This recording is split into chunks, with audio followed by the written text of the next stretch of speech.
Hare Krishna everyone, welcome back to the reading. We are continuing to read Teachings of Lord Kapila, the book by His Divine Grace, Srila A.C. Bhaktivedanta Swami Prabhupada, Chapter 6, Devahuti, Desires, Transcendental Knowledge, Text 9.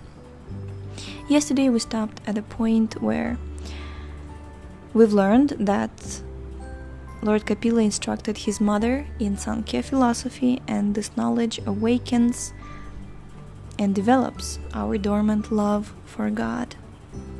Continuing. Then we can see God when our eyes are anointed with love for Him. Indeed, we can see God everywhere and at all times. We will see God and nothing but God. We will see God not only with our hearts. If we go to the ocean, we will see God. If one is a little thoughtful, he will see that the great ocean stays in its place. The ocean has received its orders not to go beyond such and such limit. Any intelligent man can see God while walking down the beach. However, this requires a little intelligence. People who are asas, mudhas, dushkritis cannot see God. But those who are intelligent can see God everywhere, because God is omnipresent. He is within the universe and within our heart.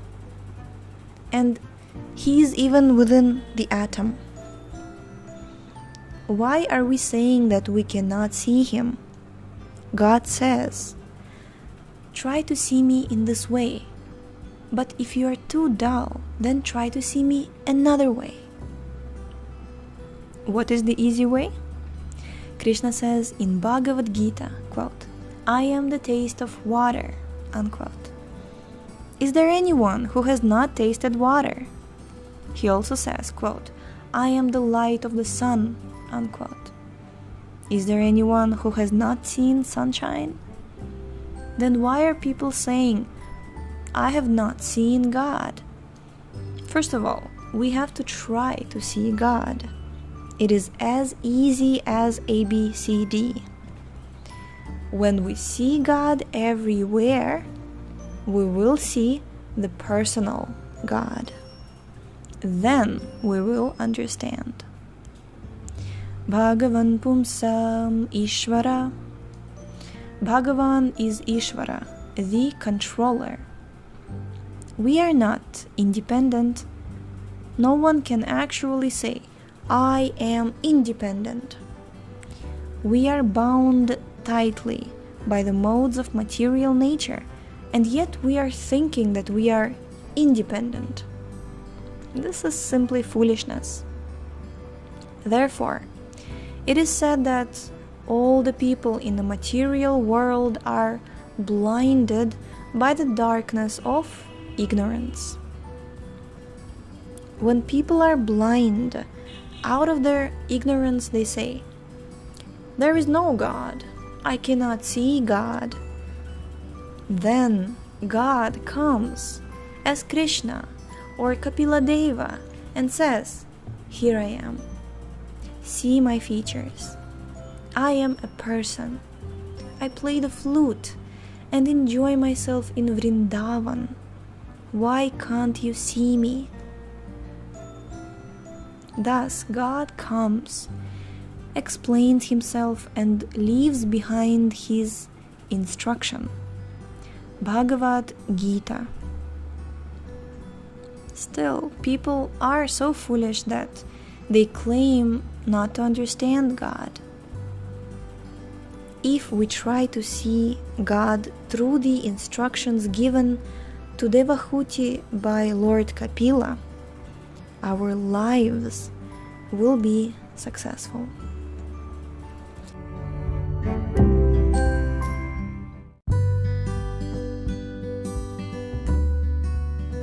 Text 10. Athame deva sammoham apakrashtum tvamarhasi yovagraho hamameti etasmin yojitastvaya. Translation. Now, be pleased, my Lord, to dispel my great delusion. Due to my feeling of false ego, I have been engaged by your Maya and have identified myself with the body and consequent bodily relations. Purport. Maya is the false ego of identifying one's body with one's self and of claiming things possessed in relationship with the body. In Bhagavad Gita 15th chapter, the Lord says, quote, I am sitting in everyone's heart, and from me comes everyone's remembrance and forgetfulness, unquote. Devahuti has stated that false identification of the body with the self and attachment for bodily possessions are also under the direction of the Lord. Does this mean that the Lord discriminates by engaging one in his devotional service and another in sense gratification? If that were true, it would be an incongruity on the part of the Supreme Lord, but that is not the actual fact.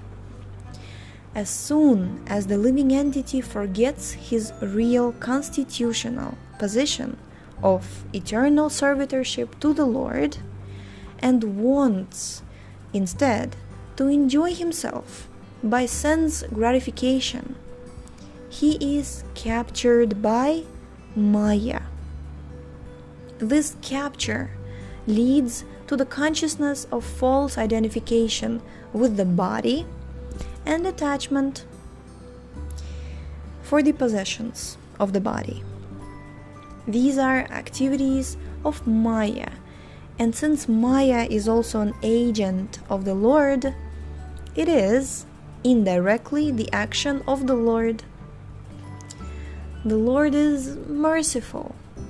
If anyone wants to forget him and enjoy this material world, he gives him full facility, not directly, but through the agency of his material potency.